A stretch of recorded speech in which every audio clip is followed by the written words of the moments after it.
Welcome to my channel multibagger stock picks. यहां मैं आपको वेल रिसर्च्ड शानदार स्टॉक्स के बारे में बताऊंगा जिनका बेहतरीन बिजनेस मॉडल है और मिड टर्म लॉन्ग टर्म में ये मल्टीबैगर रिटर्न्स दे सकते हैं। आज हम बात करेंगे एक बहुत ही मजेदार आईपीओ के बारे में, इंडिगो पेंट्स। जैसे कि नाम बताता है, ये एक पेंट सेक्टर की कंपनी है। ये पुणे बेस्ड जालान ग्रुप ने इसको इनकॉर्पोरेट किया था। इसका पहले मैन्युफैक्चरिंग प्लांट था झारखंड में, जहां पर ये सीमेंट बेस्ड पेंट्स बनाते थे। फिर कुछ ही सालों पहले इन्होंने अपने प्लांट्स का एक्सपांशन किया है राजस्थान, तमिलनाडु और केरल। 2015 में सेक्वा ग्रुप ने इसमें इन्वेस्टमेंट किया था तकरीबन 150 करोड़ का, जो उन्होंने प्लांट एक्सपांशन और मैन्युफैक्चरिंग में यूज किया है। 2019 में, जैसे यहां पर आप स्क्रीन पे देख रहे हो, MS धोनी इनके ब्रांड एम्बेसडर बने। ये जालान ग्रुप ने जितनी भी ब्रांड्स थी पेंट की अंडर इंडिगो, इसको सभी को क्लब करके एक brand name under Indigo paints तैयार किया। और ये पेंट सेक्टर में एक फ्यूचरिस्टिक थिंकर गिनी जाती है। तो ये कंपनी का काफी अच्छा कामकाज है, एक हट के कामकाज है। मेटालिक इमल्शन में फ्लोर कोटिंग, ब्राइट सीलिंग जो आप घर के सीलिंग पे लगाते हो, जिससे सीलिंग में एक शाइनी लुक आता है। टाइल्स कोटिंग, और ये टाइल्स कोटिंग एक ग्लॉसी फिनिश देता है टाइल्स को। इसके अलावा रूफ टॉप टाइल्स में भी इनका कोटिंग और पेंट यूज होता है।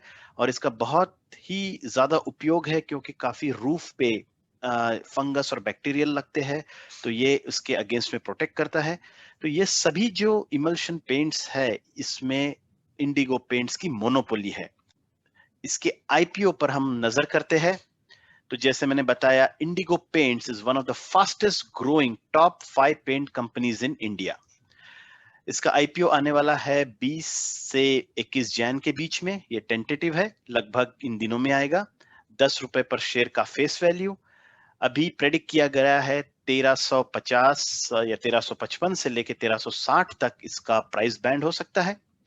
और टोटल इश्यू साइज 1094 करोड़ का होगा। इसमें फ्रेश इश्यू होगा 300 करोड़ और ऑफर फॉर सेल होगा 794 करोड़। लॉट साइज 11 शेयर का होगा। दोनों बीएसई और एनएसई में इसका लिस्टिंग होगा। अब ये एक इंटरेस्टिंग बात है, जो 300 करोड़ का जो फ्रेश इश्यू होने वाला है, इसके जो प्रोसीड्स है, ये कंपनी यूज करेगी एक अपने कैपिटल एक्सपेंडिचर को, यानी जो भी खर्चे हैं उसको पे ऑफ करने में। और जो मैन्युफैक्चरिंग फैसिलिटी है इनकी तमिलनाडु में, उसको एक्सपांड करेगी इससे। इसके अलावा जनरल कॉर्पोरेट पर्पस पेमेंट्स के लिए भी इसका यूज होगा। पर सबसे इंटरेस्टिंग बात है, ये पार्ट ऑलमोस्ट इसका 100 करोड़ इसमें से रीपेमेंट या प्री पेमेंट करेंगे अपने बोरोइंग्स पे, यानी अपना डेट रिड्यूस करेंगी। और डेट रिड्यूस करने से जो भी आने वाला मुनाफा होगा और रेवेन्यू होगा, ये इसमें आपको बहुत बढ़ोतरी दिखेगी। तो इसके अलावा अगर हम इसके लास्ट 3 वर्षों के आंकड़े देखते हैं, तो 2018 से 20 में टोटल रेवेन्यू ग्रोथ हुआ है 4000 से लेके 6200 करोड़। प्रॉफिट में भी बढ़ोतरी हुई है 128 करोड़ से लेके ऑलमोस्ट 3 टाइम्स 478 करोड़। और प्रॉफिट परसेंटेज भी बढ़ा है। इसका ईपीएस भी कॉन्स्टेंटली लास्ट 3 सालों में बढ़ा है। इसका आरओई और आरओसीई भी बढ़ा है। और रेवेन्यू फ्रॉम ऑपरेशंस भी लगभग 40% सीएजीआर से बढ़ा है। तो लास्ट 3 वर्षों के फाइनेंशियल आंकड़े बहुत ही शानदार है।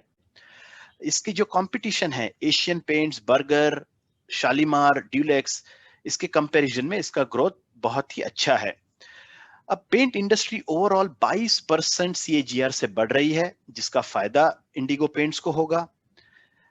इसके अंदर जो फ्रेश पेंटिंग होता है वो 20-22% से बढ़ रहा है। और रीपेंटिंग होता है, जो हम घर में रीपेंट करते हैं या बाहर रीपेंटिंग करते हैं, ये ऑलमोस्ट 78% इसका मार्केट शेयर है। और इसके अलावा पेंट्स में जो जीएसटी रेट की कटौती हुई 28% से घटकर 18% हुआ है, इसका भी सभी पेंट कंपनीज को फायदा हो रहा है। इंडिया में अगर आप देखोगे, पर कैपिटा पेंट कंजम्पशन सबसे लोएस्ट है, वर्ल्ड में काफी लो है। तो इससे आगे आने वाले वर्षों में सिर्फ जो भी ग्रोथ होगा पर कैपिटा कंजम्पशन में, इसका डायरेक्ट बेनिफिट इंडिगो पेंट जैसे कंपनी को होगा। दो चीजों पे और गौर कीजिए। एक तो इसकी जो कंपटीशन है, जो स्मॉलेस्ट कंपटीशन है, इस उसका रेवेन्यू इंडिगो पेंट से ऑलमोस्ट 4 गुना ज्यादा है। और एशियन पेंट्स जो है, जो इसकी सबसे बिगेस्ट कंपटीशन है, उसका रेवेन्यू 30 गुना ज्यादा है। तो यहाँ पर इंडिगो पेंट्स के पास एक बहुत बड़ी अपॉर्चुनिटी है अपना रेवेन्यू ग्रो करने की, और ऑलरेडी इसका ग्रोथ रेट पेंट सेक्टर में हाईएस्ट है।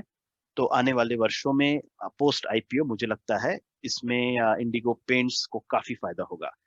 दूसरा, ये आईपीओ होने के बाद इसको जो 300 करोड़ मिलेंगे, इसमें से काफी सारा डेट रिड्यूस होगा।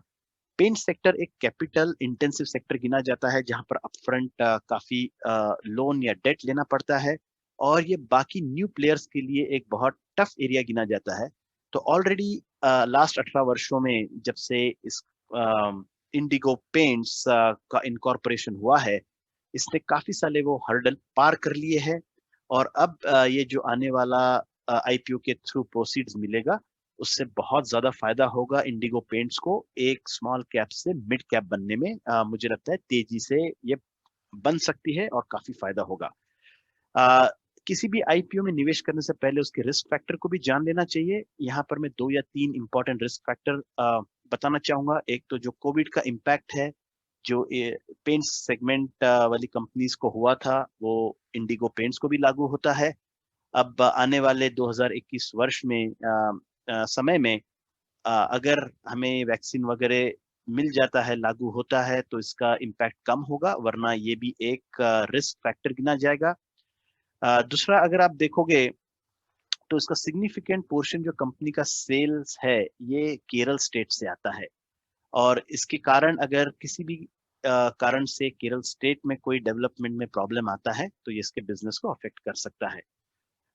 तीसरा, अगर आप देखोगे, ये जो कंपनी है ये एक हाईली कॉम्पिटिटिव बिजनेस गिना जाता है, पेंट सेगमेंट, और यहाँ पर अगर एग्जीक्यूशन में कोई भी कमी आई, तो उसका, या रॉ मटेरियल में कोई प्रॉब्लम आया या कॉस्ट बढ़ गया, तो उसका डायरेक्ट इम्पैक्ट इसके रेवेन्यू और एबिटा को जाएगा। तो ओवरऑल मुझे ये आईपीओ काफी अच्छा लगता है। ग्रे मार्केट में इसकी प्राइस में एक ऑलरेडी बवाल आ गया है, एक एक्सप्लोजन आ गया है। इसके ग्रे मार्केट प्राइस आज की डेट में 50% से ज्यादा प्रीमियम आ चुका है। आने वाले दिनों में और ज्यादा इसमें देखने मिलेगा। तो ओवरऑल मुझे लगता है कि इसमें लिस्टिंग गेन्स में अगर आपका इंटरेस्ट है, तो डेफिनेटली ये आईपीओ आपके लिए एक बहुत ही अच्छा आईपीओ साबित होगा। इसमें जरूर निवेश करना चाहिए, और लॉन्ग टर्म के लिए भी मुझे लगता है इंडिगो पेंट्स एक बहुत बेहतरीन कंपनी गिनी जाएगी और आपको मल्टी बैगर रिटर्न्स दे सकती है। तो दोस्तों, I hope you liked my analysis. ये मेरी निजी राय है, पर्सनल एनालिसिस है। इस आईपीओ में निवेश करने से पहले आप अपना ड्यू डिलिजेंस कीजिए, और आपके जो भी फाइनेंशियल एडवाइजर है उसकी सलाह लेने के बाद ही इसमें इन्वेस्ट कीजिए। Happy investing. अगर आपको मेरा ये एनालिसिस और वीडियो पसंद आया हो तो इसे लाइक कीजिए और चैनल को सब्सक्राइब कीजिए। आप किसी स्टॉक के बारे में मेरा सुझाव चाहते हो तो कमेंट सेक्शन में जरूर बताइए। Thank you.